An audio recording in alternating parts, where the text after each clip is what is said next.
Hello everyone, I welcome you all on this edutech platform.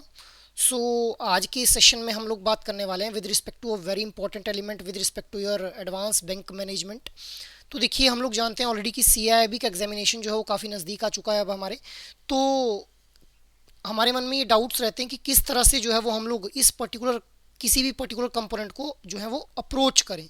So advanced bank management को लेकर के भी आप लोगों के माइंड में अगर कुछ ऐसे क्वेश्चंस हैं कि भाई कितने चैप्टर्स हैं इस पर्टिकुलर मॉड्यूल के अंदर, ये पर्टिकुलर सब्जेक्ट के अंदर कितने चैप्टर्स रहने वाले हैं, कितने मॉड्यूल्स हैं, ठीक है, और कौन से मॉड्यूल को हम लोग पहले अप्रोच करें, कौन से चैप्टर को किस तरह से पढ़ें, क्या न्यूमेरिकल्स पूछे जाएंगे एग्जाम में, कौन से चैप्टर से जो है वो किस तरह के क्वेश्चंस फ्रेम किए जाएंगे। तो आपकी इन सभी डाउट्स को जो है वो इस वीडियो के through I will try to solve it out. So be there with us till the end of this session. इसके अलावा I just want to let you know guys कि अभी तक अगर आप लोगों ने ई बुक को एक्सेस नहीं किया हुआ है तो the link is given below in the description itself, जहाँ से आप लोग PYQs, सिलेबस और इम्पोर्टेंट टॉपिक्स के बारे में जो है वो इन्फॉर्मेशन गैदर कर सकते हैं with respect to each and every component for JAIIB and CAIIB itself. So now let us start our discussion for today session. So देखिए, ABM जो ये कंपोनेंट है, ABM कंपोनेंट के अंदर 4 मॉड्यूल्स हम लोगों को देखने के लिए मिलते हैं। 4 मॉड्यूल्स के अंदर जो है वो टोटल सिलेबस को डिवाइड किया गया है। अब चारों मॉड्यूल्स में से कौन से मॉड्यूल जो है वो हमारे लिए सबसे ज़्यादा इंपॉर्टेंट रहेंगे इस ABM कंपोनेंट के अंदर। सो मॉड्यूल बी और मॉड्यूल डी, जैसा कि आप लोग इस ग्राफ से भी एनालाइज कर पा रहे होंगे, मॉड्यूल बी और मॉड्यूल डी जो हैं, these are the most important modules with respect to our ABM component.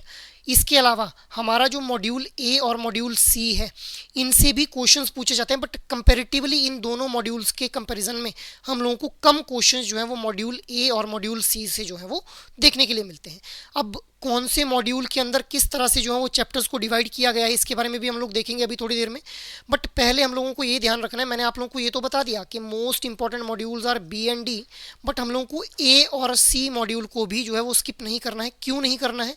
क्योंकि देखिए, कई बार ऐसा होता है कि जो पोर्शन आप लोगों पढ़ के गए हैं वहाँ से बहुत ही डिफिकल्ट लेवल के क्वेश्चन अगर एग्जाम में पूछे जाएंगे तो you will be not able to attempt those questions. और इसके अलावा अगर आप लोगों ने मॉड्यूल ए और सी को स्किप नहीं किया है, आपने इनको भी टच किया हुआ है, पढ़ा हुआ है, एक बार रीडिंग की हुई है, तो आप लोग जो है फिर यहाँ से भी क्वेश्चंस को अटेम्प्ट कर पाएंगे। सो ओवरऑल अटेम्प्ट जो है आप लोगों का एग्जाम के अंदर बढ़ जाएगा। सो ये चीज़ आप लोगों ने ध्यान रखनी है कि बी और D are the most important modules, but आप लोगों को ए और सी मॉड्यूल को भी जो है वो स्किप नहीं करना है। अब मॉड्यूल वाइज अगर बात की जाए, सो मॉड्यूल ए के अंदर जो है वो स्टेटिस्टिक्स के बारे में डिस्कशन किया गया है। यहाँ पे टोटल 9 चैप्टर्स जो है वो आप लोगों को देखने के लिए मिलेंगे। अब देखिए भाई, इस वाले मॉड्यूल से जो है वो न्यूमेरिकल बेस्ड क्वेश्चंस आप लोगों से एग्जाम के अंदर पूछे जाते हैं। सो इस वाले मॉड्यूल को जब भी आप लोग स्टडी करेंगे, इस मॉड्यूल के अंदर 9 चैप्टर्स दिए गए हैं, जहाँ पे स्टेटिस्टिक्स के बारे में, sampling techniques, central tendency, correlation and regression, time series, probability, estimation, linear programming and simulation.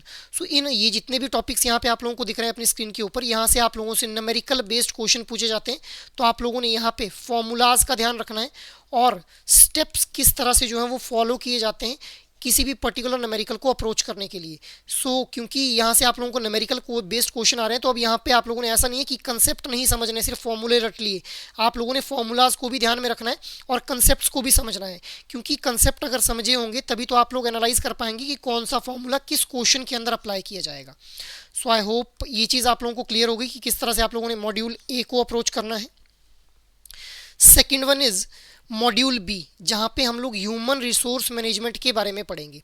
ठीक है, सो ह्यूमन रिसोर्स मैनेजमेंट के अंदर हम लोग जो है वो यहाँ इस मॉड्यूल बी के अंदर टोटल जो चैप्टर्स हैं that are from chapter number 10 to chapter number 16 itself. अब यहाँ पे ये कंपैरेटिवली आप लोगों का जो है वो, अगर मैं इस मॉड्यूल की बात करूँ, so it is theoretical in nature, या फिर मैं कहूँगा it is more of conceptual and factual mix at all. ठीक है, फैक्ट्स और कंसेप्ट्स का मिक्सचर आप लोगों को यहाँ पे देखने के लिए मिलेगा।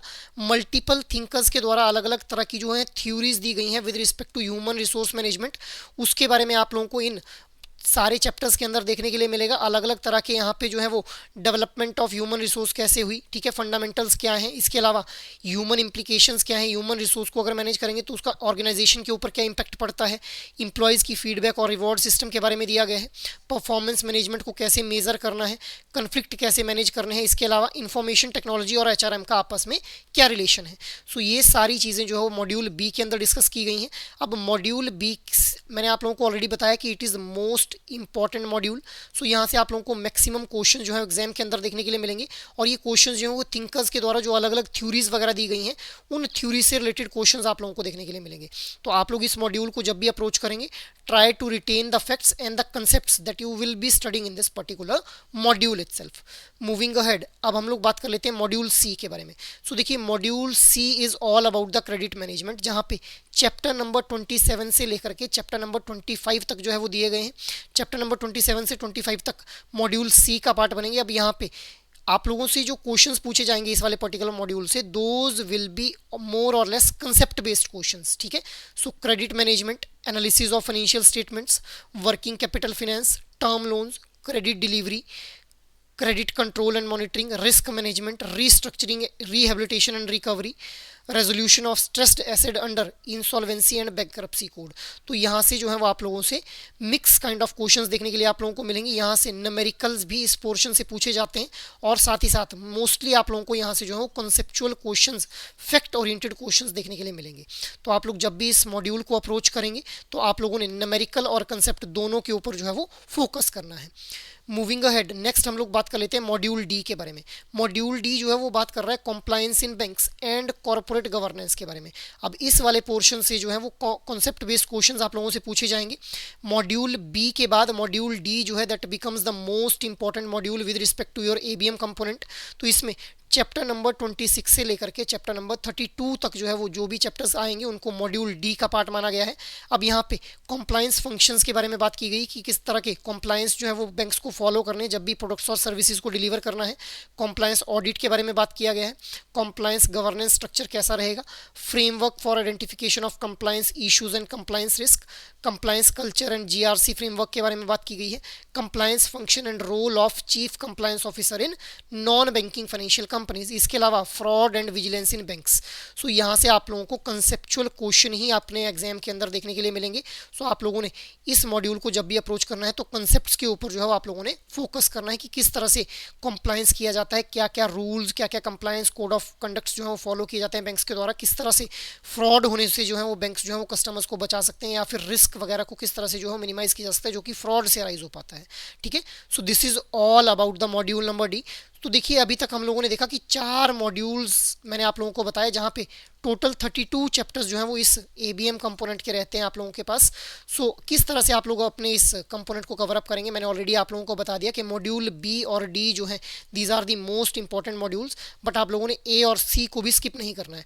अब जब भी आप लोग इस बुक को फॉलो करेंगे तो आप लोग इस बुक को जब भी फॉलो कर रहे हैं तो क्या कुछ जो है वो आप लोगों को मस्ट फॉर्मेट के अंदर करना है, मतलब करना ही करना है। जब भी आप लोग इस बुक को अगर अपना सोर्स मान रहे हैं तो you need to go through the tables and graphs, equations and case studies जो कि बुक के अंदर दी गई हैं, कीवर्ड्स, क्योंकि देखिए हर एक कंपोनेंट के, हर एक सब्जेक्ट के अपने कुछ कीवर्ड्स होते हैं, वहाँ से भी एक्रोनिम के बेस पे क्वेश्चंस कई बार फ्रेम हो जाते हैं।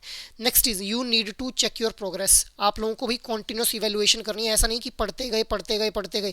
आप लोगों को इवेल्युएशन भी करनी है कि जो आपकी प्रिपरेशन है क्या वो सही डायरेक्शन में जा रही है या फिर नहीं जा रही है, ठीक है। इसके अलावा the ultimate Mantra for clearing any kind of exam is read and revise maximum so that you will B exam ready itself. अब देखिए अगर आप लोगों को किसी भी तरह की कोई भी गाइडेंस की ज़रूरत है with respect to your CIB examination, तो आप लोग जो है वो एड्यूटैप के द्वारा एक कोर्स आप लोगों के लिए जो है वो लॉन्च किए गए हैं। उन एड्यूटैप के कोर्सेज़ को जो है वो आप फॉलो कर सकते हैं। तो इसके लिए आप लोगों को एड्यूटैप की वेबसाइट के ऊपर विजिट करना रहेगा। जैसे ही आप लोग एड्यूटैप की वेबसाइट के ऊपर विजिट करेंगे you will be landing in a page like this. यहाँ पे आप लोगों को कोर्सेज का ऑप्शन दिखेगा। कोर्सेज पे जा करके you will B clicking at the cab courses, और जैसे ही आप लोग कैब कोर्सेज के ऊपर क्लिक करेंगे तो यहाँ पे आप लोगों के लिए जो है वो इंडिविजुअल कंपोनेंट्स के मास्टर कोर्सेज अवेलेबल रहेंगे, जैसे BFM के लिए, ABFM के लिए, ABM के लिए, सिमिलरली BRBL के लिए। अब अगर इंडिविजुअल्स चाहते हैं, आप लोग चाहते हैं ऐसा कि भाई मुझे एक कंबाइंड जो है वो मास्टर कोर्स परचेज करना है, तो आप लोग 2025 के ऊपर क्लिक करेंगे।